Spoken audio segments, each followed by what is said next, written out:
गुरुर्ब्रह्मा गुरुर्विष्णु गुरुर्देवो महेश्वरः गुरुः साक्षात् परब्रह्म तस्मै श्री गुरुवे नमो नमः।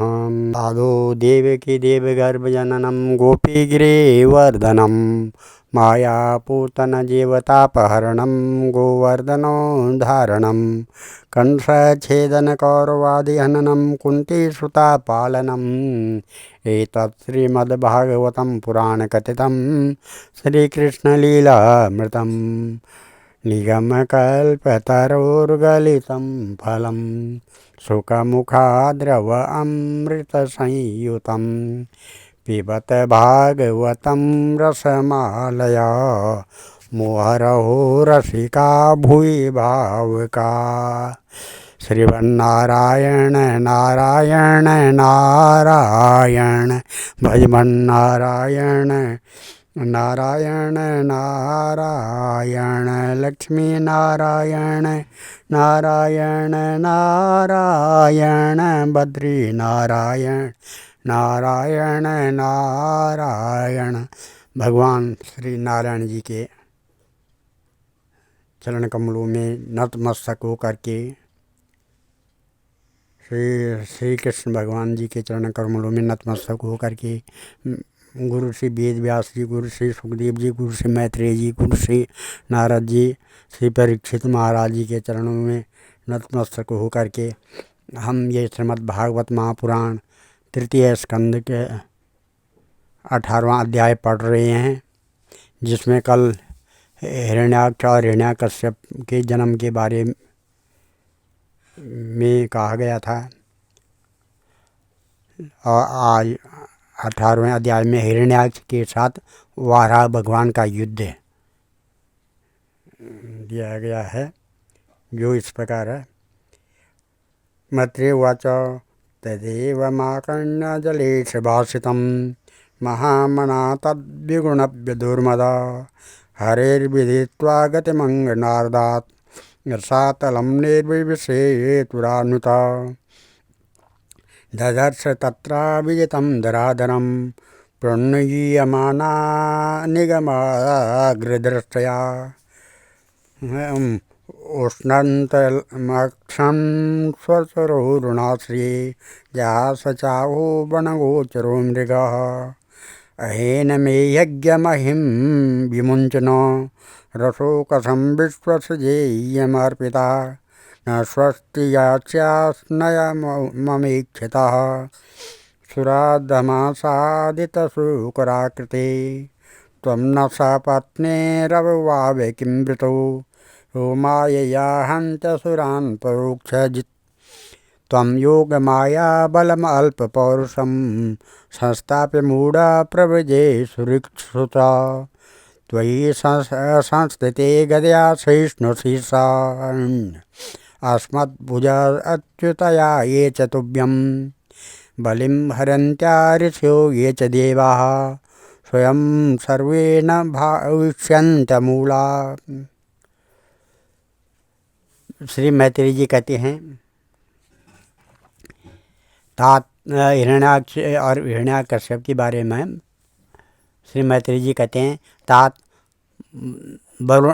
वरुण जी की यह बात सुनकर वह मदोन्मत्त दैत्य बड़ा प्रसन्न हुआ। उसने उनके इस कथन पर कि तू उनके हाथ से मारा जाएगा कुछ भी ध्यान नहीं दिया और चट नारद जी से श्री हरि का पता लगाकर रसातल में पहुंच गया। वहाँ उसने विश्व विजयी वाराह भगवान को अपनी दाढ़ों की नोक पर पृथ्वी को ऊपर की ओर ले जाते हुए देखा। वे अपने लाल लाल चमकीले नेत्रों से उनके तेज को हर लेते थे। उन्हें देखकर वह खिलखिलाकर हंस पड़ा और बोला, अरे यह जंगली पशु यहाँ जल में कहाँ से आया। फिर वाराह जी से कहा, अरे ना समझ, इधर आ, इस पृथ्वी को छोड़ दे। इसे विश्व विधाता ब्रह्मा जी ने हम रसातल वासियों के हवाले कर दिया है। रे शुकर रूपधारी सुराधम, मेरे देखते देखते तू इससे लेकर कुशल पूर्वक नहीं जा सकता। तू माया से लुक छिपकर ही दैत्यों को जीत लेता और मार डालता है। क्या इसी से हमारे शत्रुओं ने हमारा नाश करने के लिए तुझे पाला है? मूढ़, तेरा बल तो योग माया ही है और कोई पुरुषार्थ तुझ में थोड़े ही है। आज तुझे समाप्त कर मैं अपने बंधुओं का शोक दूर करूँगा। जब मेरे हाथ से छूटी हुई गदा के प्रहार से सिर फट जाने के कारण तुम मर जाएगा, तब ये मेरी आराधना करने वाले जो देवता और ऋषि हैं वे सब भी जड़ कटे हुए वृक्षों की भांति स्वयं ही नष्ट हो जाएंगे। सतुद्यमानोदिरुक्ततोमर्हिर्दृष्टाग्र आगामूललक्ष्यभीतां तोदं मृषा निर्गदाम्बुमध्यात् ग्राहहता सकरेणुर्यथेभ्यः तं निःशरन्तं श्रील्लादनुद्रुतौ हिरण्यकेशो दुर्दम्बिताजसा करालदृष्टो शनिननैष्वनोऽब्रवीत् गतह्यं किं त्वसतां विगारितं स गामुदस्ता सलिलस्य गोचरे विन्यस्य तस्माद्दधात् सत्त्वम् अभिष्टुतो विश्वसृजा प्रसूने रापूर्यमाणो विबुधे पशेतुरे परानुशक्तं तपनीयोपकल्पं महागदं काञ्चनचित्रदंशं मर्माढ्यभीक्षणं प्रदन्तदरुक्तं प्रचण्डमन्यो प्रशस्तबभासे।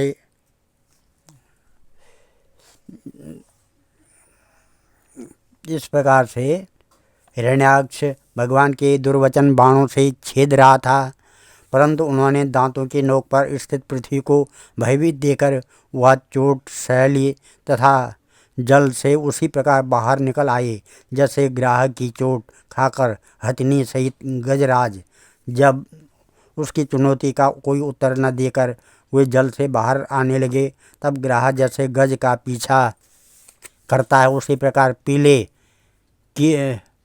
केश और तीखी दाढ़ों वाले उस दैत्य ने उनका पीछा किया तथा वज्र के समान कड़क कर वह कहने लगा, तुझे भागने में लज्जा नहीं आती है? सच है, असत पुरुषों के लिए कौन सा काम न करने योग्य है। भगवान ने पृथ्वी को ले जाकर जल के ऊपर व्यवहार योग्य स्थान में स्थित कर दिया और उसमें अपनी आधार शक्ति का संचार किया। उस समय हिरण्याक्ष के सामने ही ब्रह्मा जी ने उनकी स्तुति की और देवताओं ने फूल बरसाए। तब श्री हरि ने बड़ी भारी गदा लिए अपने पीछे आ रहे हिरण्याक्ष से, जो सोने के आभूषण और अद्भुत कवच धारण किए था तथा अपने कटु वाक्यों से उन्हें निरंतर मर्माहत कर रहा था, अत्यंत क्रोधपूर्वक हंसते हुए कहा। श्री भगवान ने कहा, सत्यम वयं भो वनगोचरा मृगा युष्मद्विदानान् मृगये ग्रामा सिंहान् न मृत्युपाशे प्रतिमुक्तस्य वीरा विकथनं तब गृह्यन्ते भद्र एते वयं न्यासहरा रशोकसां गता ह्यो गदया द्रावितास्ते तिष्ठा महेथापि कथाचिदाजो श्रेयं क्व यामो बलिनोत्पाद्य भैरं त्वं पद्रथानां किल यूथपादिपो घटस्वनो स्वस्तया आशृणुः संस्थाप्य चास्मन् प्रविजाश्रुष्वकानां यस्वां प्रतिज्ञां नातिपिपर्त्यसभ्यः। श्री भगवान ने कहा कि अरे सचमुच ही हम जंगली जीव हैं जो तुझे जैसे ग्राम सिंहों कुत्तों को ढूंढते फिरते हैं। दुष्ट वीर पुरुष तुझ जैसे मृत्यु पास में बंधे हुए अभागे जीवों की आत्मश्लाघा पर ध्यान नहीं देते हैं। हाँ, हम रसातल वासियों की धरोहर चुराकर और लज्जा छोड़कर तेरी गदा के भय से यहाँ भाग आए हैं। हम में ऐसी सामर्थ्य ही कहाँ है कि तेरे जैसे अद्वितीय वीर के सामने युद्ध में ठहर सकें। फिर भी हम जैसे तैसे तेरे सामने खड़े हैं। तुझ जैसे बलवानों से बैर बांधकर हम जा भी कहाँ सकते हैं। तू पैदल वीरों का सरदार है, इसलिए अब निशंक होकर उधेड़ बुन छोड़कर हमारा अनिष्ट करने का प्रयत्न कर और हमें मारकर अपने भाई बंधुओं के आंसू पोंछ। अब इसमें देर न कर। जो अपनी प्रतिज्ञा का पालन नहीं करता वह असभ्य है, भले आदमियों में बैठने लायक नहीं है। मैत्रेय उवाच सोऽधिक्षिप्तो भगवता प्रलब्धश्चारुषा वृषन् आजाहारोल्बणं क्रोधं क्रीड्यमानो हिराडिव सृजन्नर्षितं श्वासान् मन्युप्रचलितेन्द्रियः आसाद्य तं सादैत्य गदया व्याहनध्वरिं भगवास्तु गदावेगं विशिष्टं रिपुणोरसि अवञ्चायातिरोचिनो युगारूढा इवान्तकं पुनर्गदा स्वमादाय भ्रामयन्तं वीक्षणस अभ्यदहवाध्वरीक्रुद्ध शरब्दा दृष्टदक्षदम् ततः स गदया रातिं दक्षिणाशं ब्रूहि प्रभु आजग्रे सतोतां सौम्यं गदया कोविदो हनत् एवं गदाभ्यां गुरुभ्यां हर्यक्षो हरिरेव च जिगीषया सुशरब्दा वन्योन्या विजाग्रतो। मैत्रेय जी कहते हैं कि विदुर जी, जब भगवान ने रोष से उस दैत्य का इस प्रकार खूब उपहास और तिरस्कार किया, तब वह पकड़ कर खिलाए जाते हुए सर्प के समान क्रोध से तिलमिला उठा। वह खींच कर लंबी लंबी सांसें लेने लगा। उसकी इंद्रियां क्रोध से क्षुब्ध हो उठी और उस दुष्ट दैत्य ने बड़े वेग से लपक कर भगवान पर गदा का प्रहार किया, किंतु भगवान ने अपनी छाती पर चलाई हुई शत्रु की गदा के प्रहार को कुछ टेढ़े होकर बचा लिया। ठीक वैसे ही जैसे योग सिद्ध पुरुष मृत्यु के आक्रमण से अपने को बचा लेता है। फिर जब वह क्रोध से होठ चबाता अपने गदा लेकर बार बार घुमाने लगा, तब श्री हरि कुपित होकर बड़े वेग से उसकी ओर झपटे। सौम्य स्वभाव विदुर जी, तब प्रभु ने शत्रु की दाईं भुहों पर गदा की चोट की, किंतु गदा युद्ध में कुशल हिरण्याक्ष ने उसे बीच में ही अपना गदा पर ले लिया। इस प्रकार श्री हरि और हिरण्याक्ष एक दूसरे को जीतने की इच्छा से अत्यंत क्रुद्ध होकर आपस में अपनी भारी गदाओं का प्रहार करने लगे। तयोस्पृधोस्तिग्मगदा हृतांग्यो क्षतास्त्रवग्राण विवृद्धमन्यो विचित्रमार्गाचरतो जिगीषया व्यभादिलायामिव सोस्मृणौ मृधा दैत्यस्य यज्ञावयवस्य माया गृहात् वाराहतनोर्महात्मना कौरव्यमय्यं द्विषतो विमर्दनं दिदीक्षुरागादृशभिवृतः सुराट् आसन्नशोण्डी रमपेतसाध्वसं कृति प्रतीकारमहार्य विक्रमं विलक्ष्य दैत्यं भगवान् सहस्रणी जैर्जगाद नारायण आदिशूकरम्। उस समय उन दोनों में ही जीतने की होड़ लग गई। दोनों के ही अंग गदाओं की चोटों से घायल हो गए थे। अपने अंगों के घावों से बहने वाले रुधिर की गंध से दोनों का ही क्रोध बढ़ रहा था और वे दोनों ही तरह तरह के पैतरे बदल रहे थे। इस प्रकार गो के लिए आपस में लड़ने वाले दो सांडों के समान उन दोनों में एक दूसरे को जीतने की इच्छा से बड़ा भयंकर युद्ध हुआ।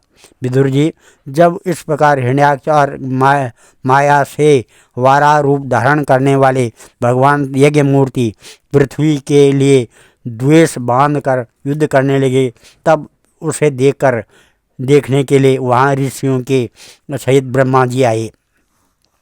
वे हजारों ऋषियों से घिरे हुए थे। जब उन्होंने देखा कि वह दैत्य बड़ा शूरवीर है तो उसमें भय का नाम भी नहीं है, वह मुकाबला करने में भी समर्थ है और उसके पराक्रम को चूर्ण करना बड़ा कठिन काम है। तब वे भगवान आदि शोकर रूप नारायण से इस प्रकार कहने लगे। श्री ब्रह्मा जी ने कहा, एते देव देवामाग्रे मूलम उपेयुषाम विप्राणम सौरवेयीणाम भूतानाम अभ्यनागसाम आगस्कृद भयकृद कृदस्मद्राद वसो वरोसुरा अन्वेषण प्रतिरथो लोकान् नटति कंटका मैनम मायाविनं धृतं निरंकुश समाश्वतम् आक्रीडा बाल बद्देव इथासी विषम उत्थितं न यावद्देशं वर्धेत स्वां बेलं प्राप्य दारुण स्वां देवा मायाम् आस्थाय तावज्जग्रम अच्युतम् ऐसा घोर तमासंध्या लोक छंदा करी प्रभु उपसरपति सर्वात्मन सुराणम जय मा वह अदुम ऐसो बीजानाम योगो मूर्तिको यगात शिवाय न तस्वं सुहृदम आशु निस्तर दुस्तरम दृष्टया त्वं वेतमृतम यमासादित स्वयं विक्रम एनम मृदम हत्वा लोकानादि शर्मणि। श्री ब्रह्मा जी ने कहा, देव मुझसे बर पाकर यह दुष्ट दैत्य बड़ा प्रबल हो गया है। इस समय वह आपके चरणों की शरण में रहने वाले देवताओं, ब्राह्मणों, गौओं तथा अन्य निरपराध जीवों को बहुत ही हानि पहुंचाने वाला, दुखदायी और भयप्रद हो रहा है। इसकी जोड़ का और कोई योद्धा नहीं है, इसलिए यह महाकंटक अपना मुकाबला करने वाले वीर की खोज में समस्त लोकों में घूम रहा है। यह दुष्ट बड़ा ही मायावी, घमंडी और निरंकुश है। बच्चा जिस प्रकार क्रुद्ध हुए सांप से खेलता है, वैसे ही आप इससे खिलवाड़ न करेंगे। है देव अच्युत, आप जब तक यह दारुण दैत्य अपनी बल वृद्धि की बेला को पाकर प्रबल हो, उससे पहले ही आप इस अपनी योग माया को स्वीकार करके इस पापी को मार डालिए। प्रभु देखिए, लोगों का संहार करने वाली संध्या की भयंकर बेला आना ही चाहती है। सर्वात्मन, आप उससे पहले ही इस असुर को मारकर देवताओं को विजय प्रदान कीजिए। इस समय अभिजीत नामक मंगलमय मुहूर्त का भी योग आ गया है, अतः अपने सुहृद हम लोगों के कल्याण के लिए शीघ्र ही इस दुर्जय दैत्य से निपट लीजिए। प्रभु, इसकी मृत्यु आपके ही हाथ है। हम लोगों के बड़े भाग्य हैं कि यह स्वयं ही अपने काल रूप आपके पास आ पहुंचा है। अब आप युद्ध में बलपूर्वक इसे मारकर लोगों को शांति प्रदान कीजिए। आज हम इस अध्याय को यहीं पर विराम देते हैं। कल 19वां अध्याय पढ़ेंगे, जिसमें हिरण्याक्ष के वध के बारे में कहा गया है। ओम श्री कृष्ण गोविंद हरे मुरारे, हे नाथ नारायण वासुदेवा। श्री कृष्ण गोविंद हरे मुरारे, हे नाथ नारायण वासुदेवा।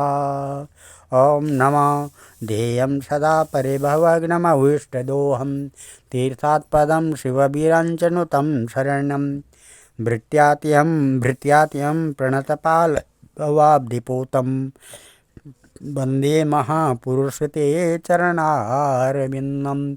मंगलं भगवान् विष्णु, मंगलं गरुडध्वजा, मंगलं पुंडरीकाक्ष, मंगलायतनो हरि, मंगलं भगवान् शंभु, मंगलं वृषभध्वजा, मंगलं पार्वतीनाथ, मंगलाय शिवशंकर। सर्वमंगलमांगल्ये शिवे सर्वासाधिके शरणे त्र्यंबके गौरी नारायणी नमस्तुते। ओम अन्नपूर्णे सदापूर्णे शंकर प्राणबलवे ज्ञान सौभाग्य सिद्ध्यर्थम भिक्षां देहि च पार्वती। ओम सर्वे भवन्तु सुखिनः, सर्वे सन्तु निरामया, सर्वे भद्राणि पश्यन्तु, मां कश्चित् दुःखभाग् भवेत्। धन्यवाद।